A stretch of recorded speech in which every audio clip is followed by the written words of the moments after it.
नाज़रीन, ये कहानी है एक ऐसे गुमनाम हीरो की जिसने दुनिया को एक बहुत बड़ी तबाही से बचा लिया।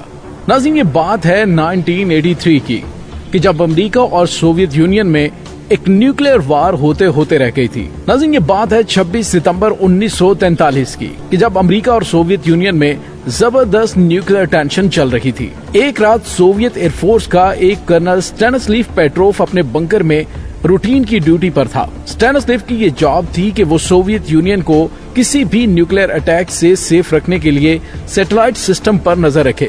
नाज़रीन, सब कुछ नॉर्मल चल रहा था कि अचानक स्टैनिस्लाव की स्क्रीन पर अलार्म बजने लगा। रेडार की स्क्रीन पर अचानक वार्निंग आना शुरू हो गई कि अमेरिका से 5 ballistic nuclear missile Soviet union की तरफ आ रहे हैं। स्टैनिस्लाव का दिल बैठ गया। मिसाइल को सोवियत यूनियन तक पहुंचने में सिर्फ 20 मिनट लगने थे।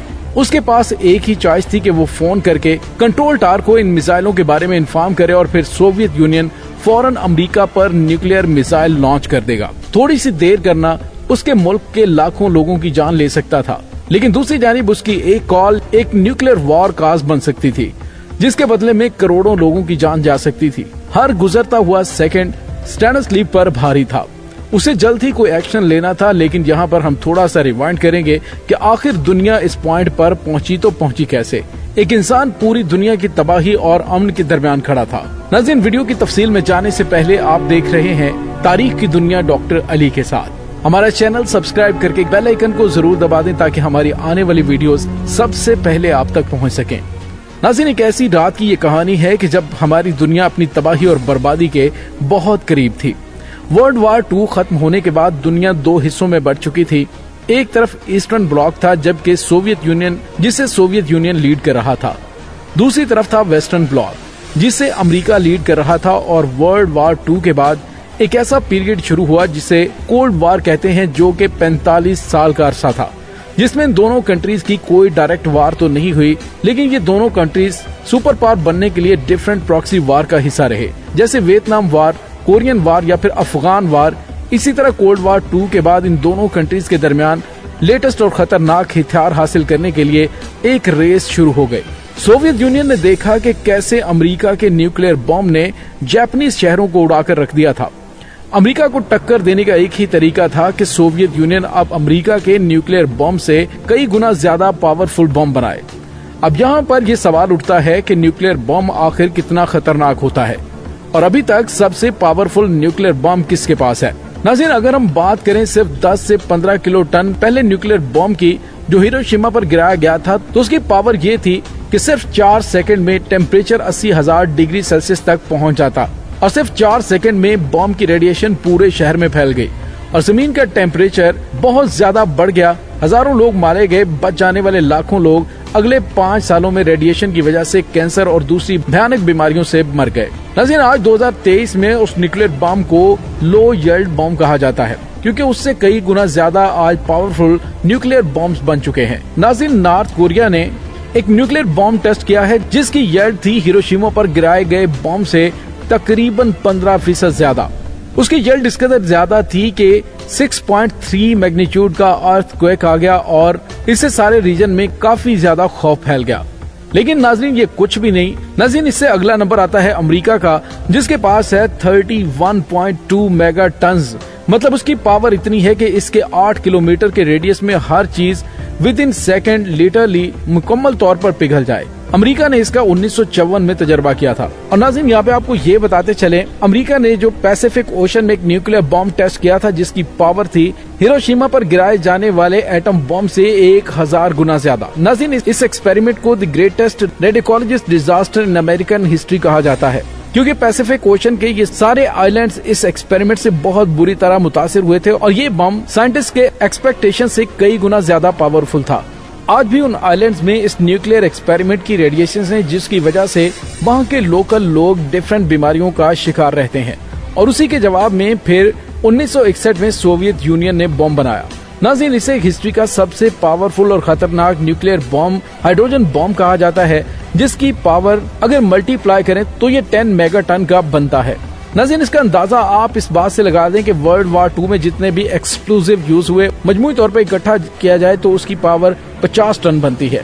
अब जो सोवियत यूनियन ने 1961 में एटम बम बनाया तो ये हिरोशिमा पर गिराए जाने वाले बम से 4000 टाइम्स ज्यादा पावरफुल था। ये टेस्ट आर्टिक ओशन के एक छोटे से आइलैंड पर किया गया, लेकिन उसकी पावर इतनी ज्यादा थी कि 100 किलोमीटर ऊंचा मशरूम क्लाउड बन गया और तकरीबन 100 किलोमीटर का इलाका बिल्कुल फ्लैट हो गया। नाज़रीन, ये एक्सप्लोजन इस कदर पावरफुल था कि उसे ड्रॉप करने वाला जहाज भी रेडिएशन की वजह से गिरते गिरते बचा था। उसी एक्सपेरिमेंट के बाद जिसमें अमेरिका ने कहा कि इसके बाद आइलैंड, जंगल या फिर समुद्र में न्यूक्लियर टेस्टिंग नहीं की जाएगी। नाज़रीन, 1980 के ईरा में दुनिया में एक न्यूक्लियर वार का खतरा मंडला रहा था, क्योंकि ईस्ट और वेस्ट के बीच टेंशन बहुत ज्यादा हाई थी। ऐसे में सोवियत यूनियन ने कोरिया का एक पैसेंजर प्लेन गिरा दिया, जिसमें 270 लोग मारे गए। उसके बाद अमेरिका ने भी सोवियत यूनियन का एक जहाज गिराया, जिसमें 40 लोग मारे गए और ये जहाज उस एरिया से गुजर रहा था जो सेंसिटिव एरिया कंसीडर किया जाता है, जहां पर सोवियत यूनियन की न्यूक्लियर सबमरीन बेस थी। इसीलिए उनके मिसाइल सिस्टम ने जहाज पर मिसाइल दाग दिया और अमेरिका उस इंसिडेंट पर शदीद गुस्से में था। और इस वाक़े के तकरीबन एक हफ्ते बाद मॉस्को में कर्नल स्टैनिस्लिव अपने रडार की स्क्रीन पर यह देख रहा था कि अमेरिका से 5 बैलिस्टिक मिसाइल सोवियत यूनियन की तरफ आ रहे हैं। पिछले चंद दिनों में जो कुछ हुआ था उसको देखते हुए तो ये अंदाजा लगाना कुछ मुश्किल नहीं था कि अमेरिका वाकई ऐसे मिसाइल्स लॉन्च कर सकता है। स्टैनिस्लिव के पास 2 ही चॉइसेस थी, या तो वो फोन करके सीनियर्स को इन्फॉर्म करे और वो अमेरिका पर न्यूक्लियर स्ट्राइक का ऑर्डर कर दें, या फिर वो कुछ ना करे और ये डिसीजन ले ले कि ये एक फाल्स अलार्म है। लेकिन इसकी पॉसिबिलिटी बहुत कम थी, क्योंकि स्क्रीन पर एक नहीं 5 डॉट्स आ रहे थे। ऐसी मुश्किल सिचुएशन शायद ही तारीख में किसी इंसान पर आई हो। आप खुद सोचें कि अगर आप इस सिचुएशन में हो तो आप क्या करेंगे। एक तरफ रडार ये बता रहा था कि आपके दुश्मन कंट्री ने आप पर न्यूक्लियर मिसाइल दाग दिए हैं, चंद मिनटों में आपकी कंट्री के लाखों लोग मौत के मुंह में जाने वाले हैं, जबकि दूसरी तरफ आपकी एक फोन कॉल से एक न्यूक्लियर वार शुरू हो जाएगी, जिससे न सिर्फ करोड़ों लोग मर सकते हैं बल्कि शायद ये दुनिया ही खत्म हो सकती है। पूरी दुनिया का फ्यूचर स्टैनिस्लिव के हाथ में था। स्टैनिस्लिव ने आंखें बंद करके एक लंबी सांस ली और फोन नीचे रख दिया। वो ये फैसला कर चुका था कि वो आगे फोन नहीं करेगा और ये जरूर रडार का कोई इशू है। उसके जूनियर्स फटी हुई निगाहों से उसकी तरफ देख रहे थे। हर गुजरता मिनट उनके दिल की धड़कन बढ़ा रहा था और पूरे कमरे में पिन ड्रॉप साइलेंस था। नाज़रीन, 20 मिनट गुजर गए और कुछ भी नहीं हुआ। स्टैनिस्लिव का अंदाजा बिल्कुल दुरुस्त था। रडार ने एक बहुत बड़ी गलती की थी, लेकिन ये गलती हुई क्यों थी? असल में जो सैटेलाइट सोवियत यूनियन की निगरानी कर रही थी उसके कोड में एक इशू था, और इशू ये था कि बादलों के ऊपर पड़ती सूरज की किरणों को उसने गलती से मिसाइल डिटेक्ट कर लिया। ये कोड एरर इसलिए हुआ कि सोवियत यूनियन ने बहुत जल्दी में ये सैटेलाइट सिस्टम बनवाया था, क्योंकि अमेरिका उससे 5 साल पहले ये सैटेलाइट मॉनिटरिंग सिस्टम लॉन्च कर चुका था। ये छोटी सी गलती वर्ल्ड वॉर 3 शुरू करवा सकती थी, जो कि इवेंचुअली हमारी दुनिया के खात्मे का सबब बन सकती थी।